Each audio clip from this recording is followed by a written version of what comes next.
Thank you everyone for joining us. I want to introduce myself. My name is Lily Griffin. I'm the marketing manager for BindTuning, and we welcome you today to demonstrate a brand new product from BindTuning. It's the accessibility tool for SharePoint. We're really excited to have you with us today for this special demo, which is being hosted by Beatriz Oliveira. I want to do a very quick introduction. She's obviously our CEO and founder. She's also an advocate for diversity and inclusion.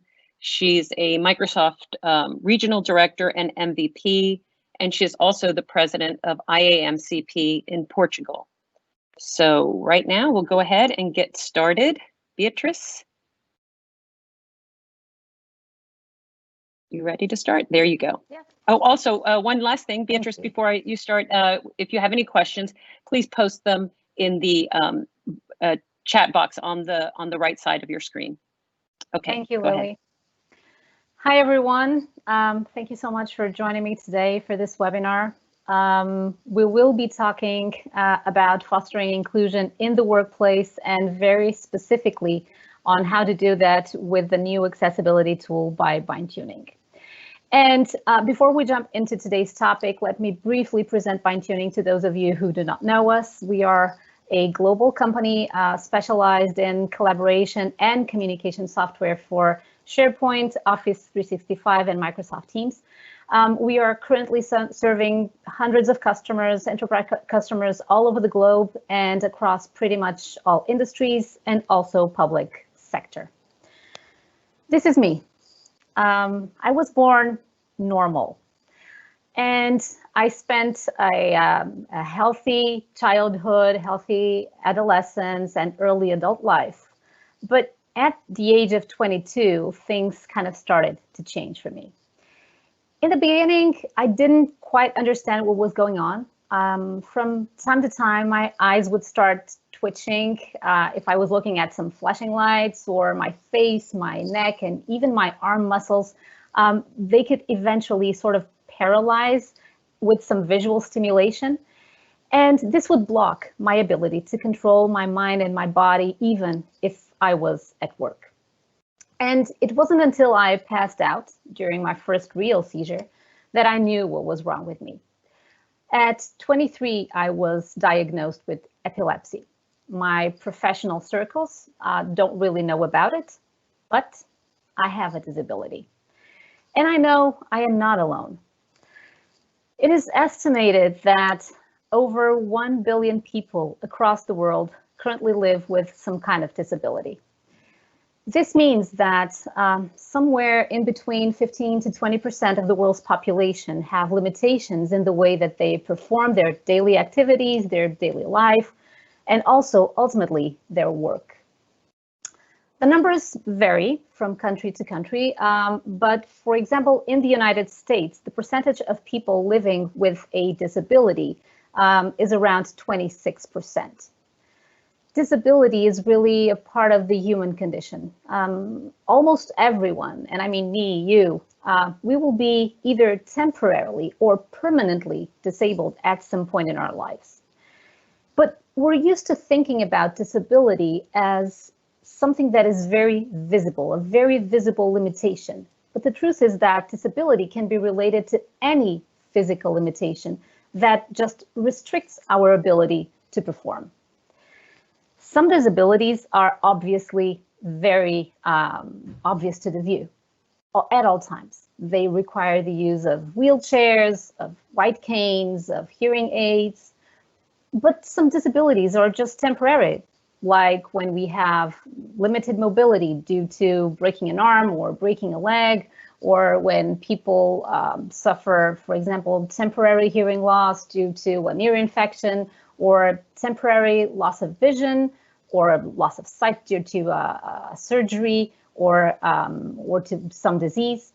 And all these temporary limitations also affect our ability to perform at work, as we would do in normal conditions. And they all require permanent and temporary disabilities. They all require workplace settings to be adjusted and adapted to allow us to maintain our performance levels.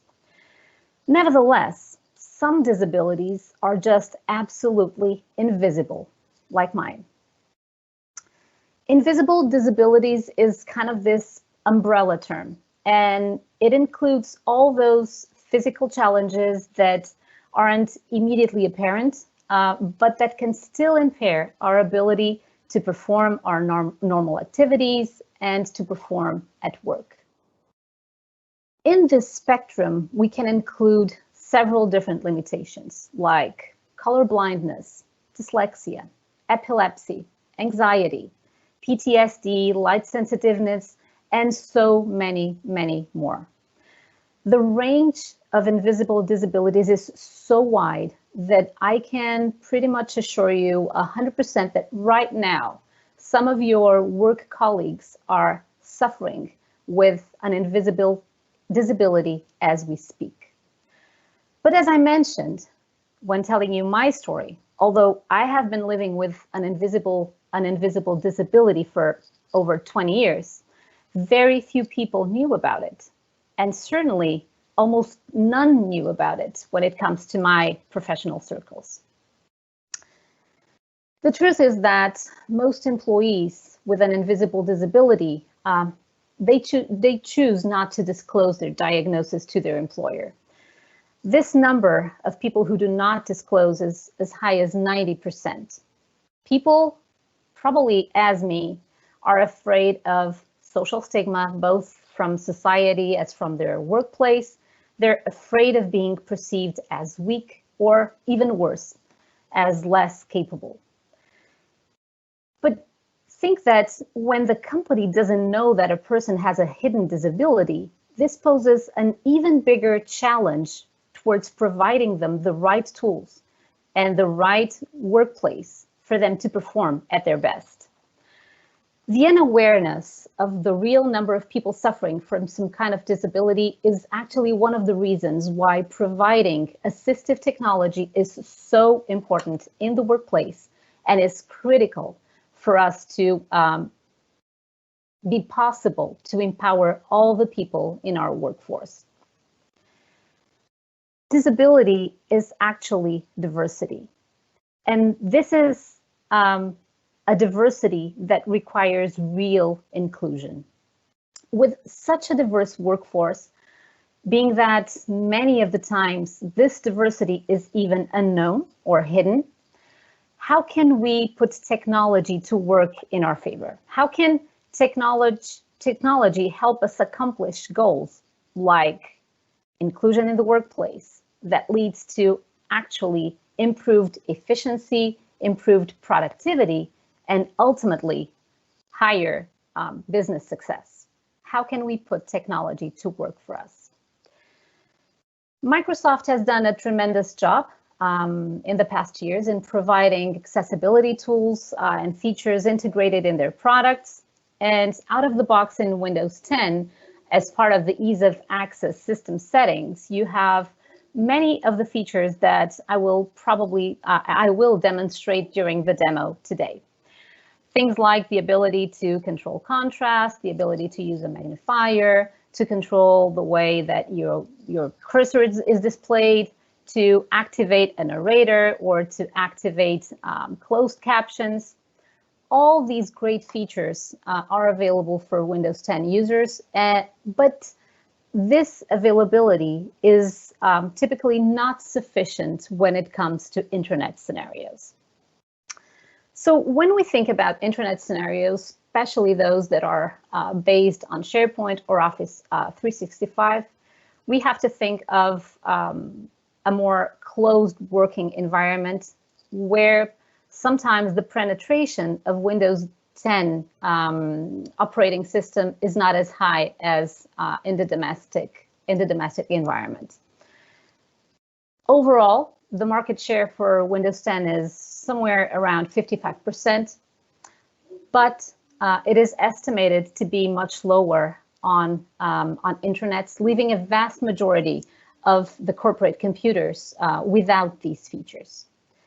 At the same time, when we think about employees with hidden disabilities or with minor disabilities, sometimes there is a lack of awareness that these features actually exist, and they may even not be accessible to some of the intranet users, since they require accessing settings to for the user to be able to set the environment up. At the same time, on intranet environments, we have shared computers who are not at all times used by the same person, making it harder for users to have their environment set up the way they need to when they're facing these disabilities. And finally, currently at this point, we have no specific features for SharePoint available in what comes to accessibility. Microsoft Teams has some features embedded. The entire Office suite has a lot of different accessibility features embedded, but right now for SharePoint, we don't have this kind of features. So what I'm going to do now is I will guide you through the accessibility tool by BindTuning, and I'm going to do this in the perspective of different users. Before we start, let me show you how you get started with the accessibility tool. So this basically is an intranet site that that is available for Office 365, and the accessibility tool is available by clicking the icon that you see at the bottom. I can close it again so you can see it. So here is the accessibility icon. Once I click it, I have access to the accessibility tool. This tool is organized by area. So depending on the features that the user will need, we have them organized by navigation features, audio features, content-related features, and color features. And let me also enforce that the design of the tool itself was created to guarantee and to ensure that people with different types of disabilities are able to actually see or understand the features that are available, the features that are selected, and to have no doubt about the elements that that they are working with within the tool. And when I say this, I mean regarding, for example, the colors that are being used, high contrast colors, mostly black and white. When you select one of the elements, there is not only a color associated to the element that is selected, but also a checkbox, so a visual cue that that element is selected in case some of the users have low sensitivity towards contrasting colors. And the entire design was also is also supported by sound cues, so voice cues that let visually impaired users know which of the tools and which of the options are available and which ones are selected at each point. So let's start this journey through the accessibility tool in the kind of the experience of different types of users. I would like us to start with users that have loss of vision or that have some kind of visual impairment. And let me tell you that this kind of impairment is very vast, and we have several different types of variation when it comes to visual impairments. And for that matter, we have lots of different functionality available within the tool to support people with visual impairments. So first, we have the option to define a different cursor, a larger cursor.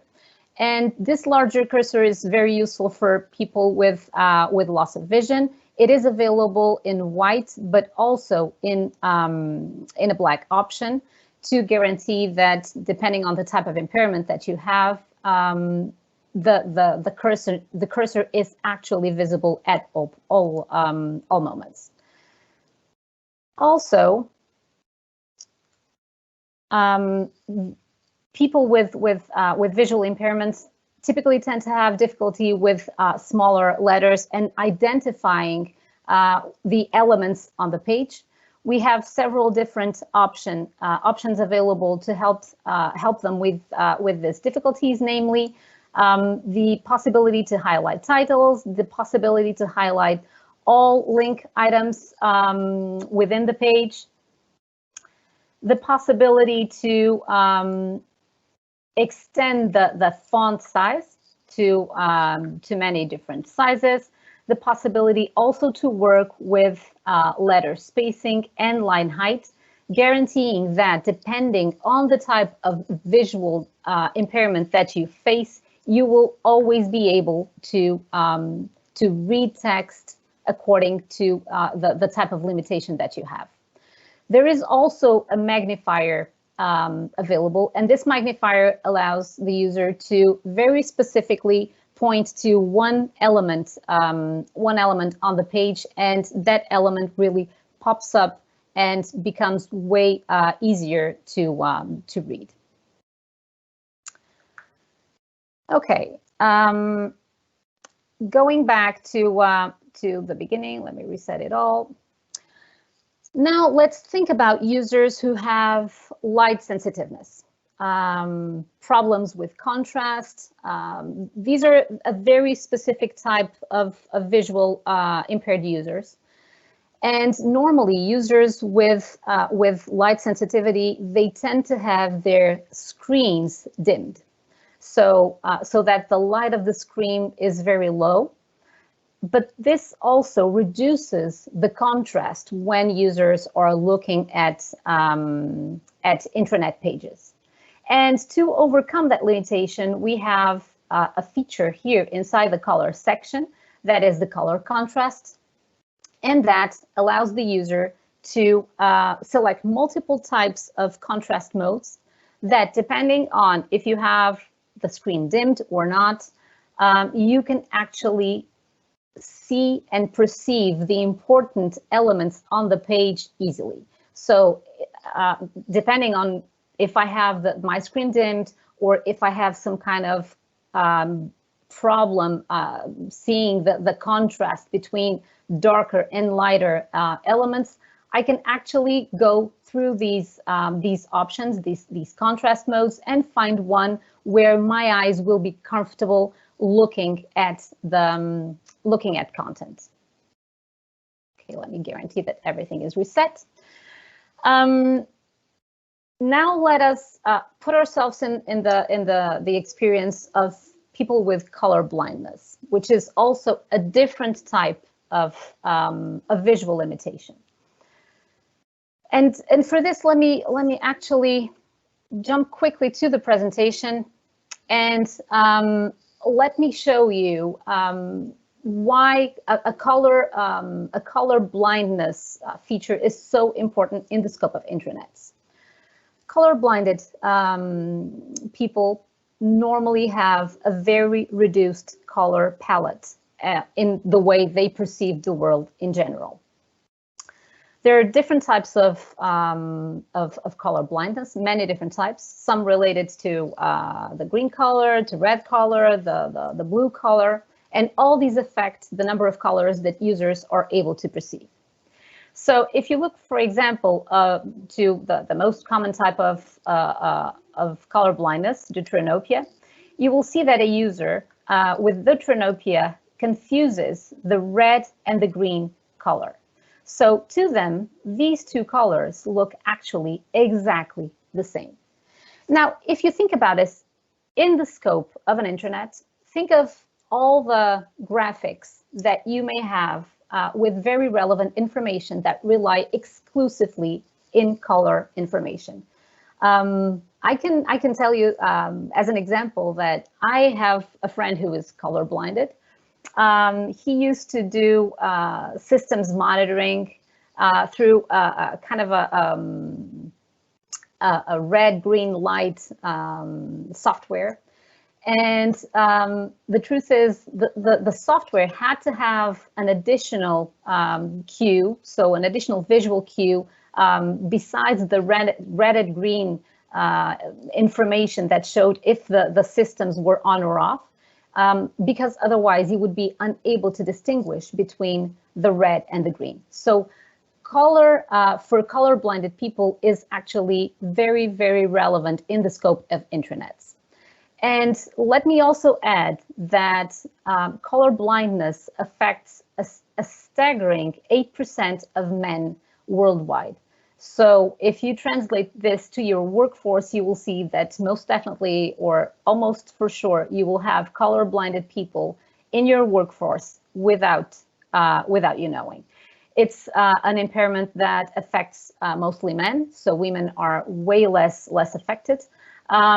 But when it comes to men, it's estimated that 1 in every 12 men suffers from color blindness. And to overcome this this problem, we have in fact a color blindness mode.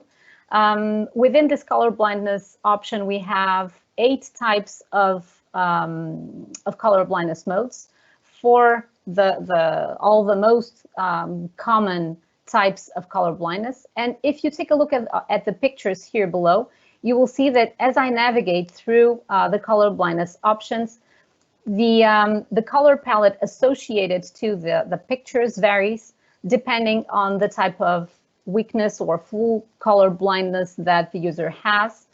And the palette is adjusted so that the user perceives all the different colors correctly.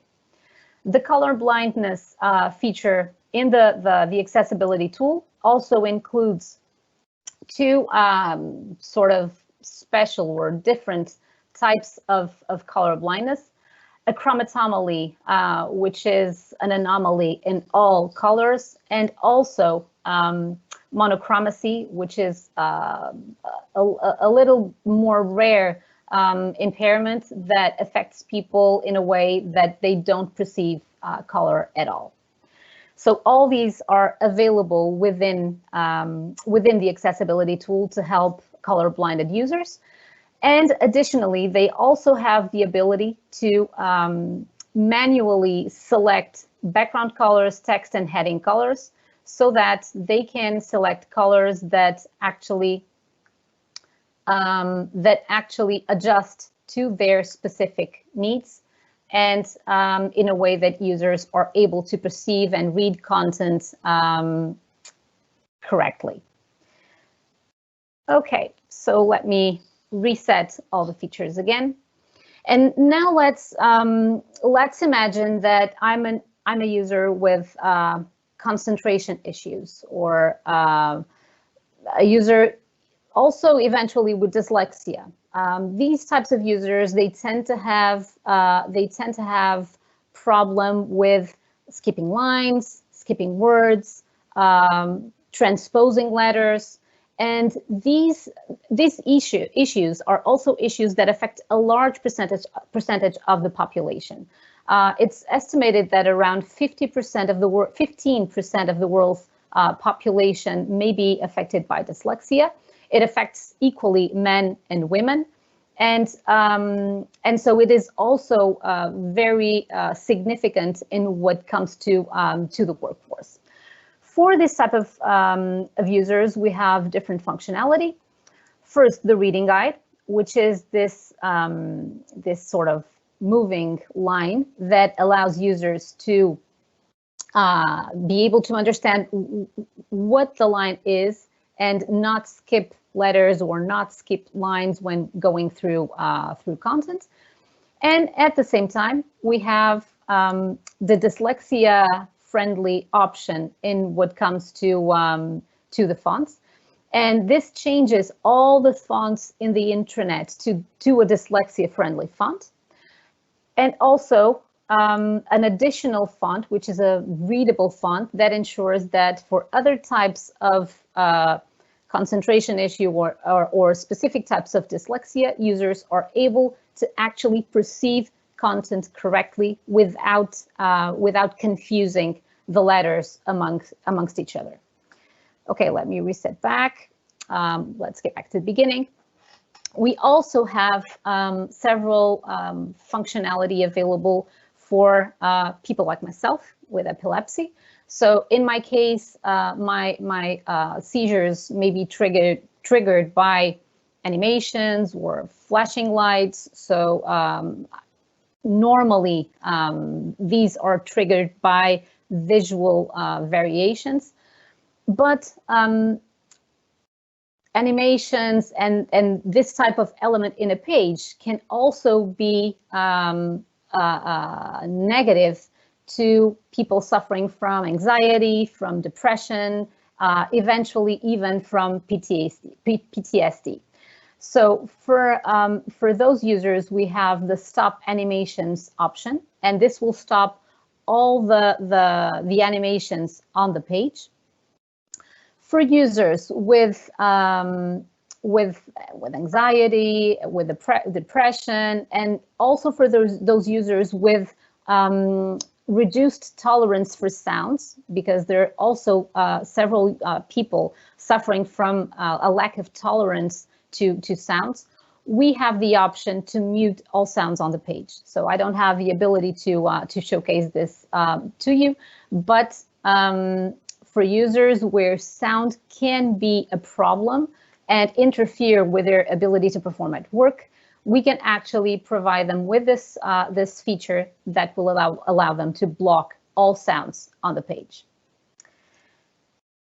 And finally, when it comes to people suffering from very severe visual impairment, namely blindness, or people suffering from limited mobility, we have specific features available when it comes to navigation that are very useful. And for this, let me restart the experience on the page. I will refresh the page, and I want to show you the experience of a user that actually, and let's imagine that we're talking about a blind user that actually comes to the page and wants to start navigation. So the typical and the standard for starting navigation on a page for this kind of users is starting with the tab key. So hitting the tab key. And this is what I will do right now. So I'm not using my mouse. I will start with a tab. And for these users, we have a special navigation. There is text-to-speech on in this navigation so that users know exactly what is going on through the audio cues. So the user at this point can skip to content, and I just heard press enter to skip to content, or I can navigate with the tab key to the next option, which is enabling visual impairment options. And by doing this, I will activate a number of different features that are useful for blind users, but also for other types of visual impairment. And namely, one very important, which is the keyboard navigation. So the keyboard navigation will allow the user to navigate through the page content, through all the options, just by hitting the tab key on their keyboards. And the user is also has the screen reader option available that will allow them to actually hear at all times the content on the page. For the screen reader, we have lots of different options available depending on the user's preferences, namely the ability to change the voice, the volume, the pitch, and the pace of the reading. So let me reset all these. And let me tell you that at any moment, the user can always reset all the options in the panel, and that by setting the options that are adjusted to their specific impairment, the options are saved at browser level, meaning that the next time the user starts working, they will have the same setting, the same options selected, so that they can proceed with their work without having to select all these options repeatedly in different times. Okay, going back to our presentation, just a couple more details on the tool. The accessibility tool is now available for SharePoint Online and on-premises for classic and modern sites. When it comes to on-premises, starting on SharePoint 2013. It supports multiple disabilities, as we have just seen. It's available as an annual subscription. Obviously, all the feature updates are included. And we do have plans for tons of new features and an evolution of the features that I have just showed you. It's licensed by tenant and by single domain, and it does follow WCAG recommendations. Pricing for the tool is based on the number of SharePoint seats. So for small businesses, we're talking about $499 a year. For medium businesses, $799, and for large businesses, $19.99. We would love you to schedule a call with us, a meeting, another demo if necessary. So you can just scan the QR code on the screen. It will take you directly to the accessibility page, to the point of scheduling that call. At any time, also just check bindtuning.com/accessibility, and you will have all the information regarding the accessibility tool.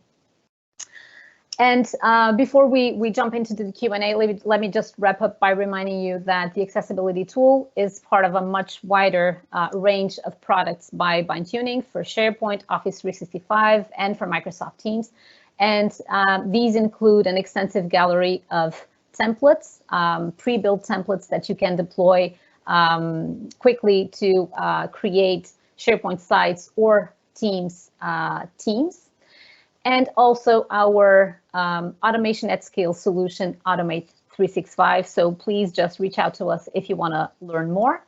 And with this, let's go to the questions. Lily, do we have any questions? Yep, so I'm about to publish one right now. Okay, so let me go back to this screen. Probably. I can go here, Beatrice. I can read it to you. Okay, so will all users need to have some sort of permission in BindTuning in order to see this tool? No. So as the tool is installed as a web part, meaning that depending on the way that the web part is installed, it can be available for every user in the intranet. If anybody else has any questions, you can publish them now.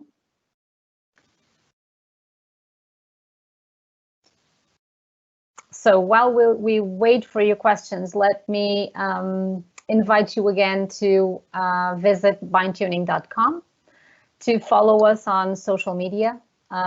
We will be posting more information about the tool as we go. We have been posting a lot of information on social media with details on the different features. And let me also let you know that the webinar will be available on demand. So if you have more need for more information. So I see we have more questions. Yep, we have one more. When you showed the pricing, I saw that it mentioned that it's anchored by site. Is this correct? It's anchored by tenant. So all the sites and site collections within the same tenant are licensed within the same license, limited to one top domain. And if this doesn't answer the question, just please let us know. One more question, Beatrice. I also heard you say it was placed on the tenant. Can you clarify? You can install at many different levels depending on how you want to provide it to your users at intranet level. You can install at site level. You can install at site collection level. You can install tenant-wide.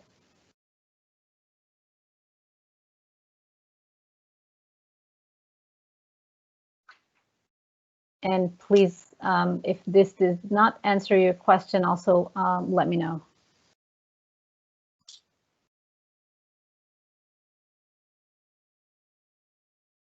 Okay, doesn't look like guys. we have anything else, but if go ahead, if we don't have any more questions, I just wanted to wrap up by well, saying thank you for joining us, and please keep up with us. Let us know if you have any more questions after the call. We're here to help you, and we will be here to answer any questions that you have and to showcase the product if necessary. Okay, thank you very much, Beatriz. Well, thank you, everyone. We have a few more questions. They're coming in. Sorry, let me publish these two. Okay. Will this only work when using BindTuning web part or Microsoft also? Thank you for that question. Very relevant question. So this works out of the box with Office 365 and SharePoint out of the box. So you don't need any other BindTuning products for this to work. So this is a tool that was created to provide any company out there the ability to improve their intranet with accessibility features, regardless of what you have installed. And then we have another question, Beatriz. Are there any metrics that you can provide? And if yes, how would that work? Not at this point. The tool right now, so this is version 1.0, but it's in our plans to provide such metrics and to include them as part of the tool. As we have many other features that we want to include, for example, namely the ability for users to brand the tool, so that you can adjust the tool to your specific company guidelines, and we have many other features planned, but definitely metrics is in the roadmap.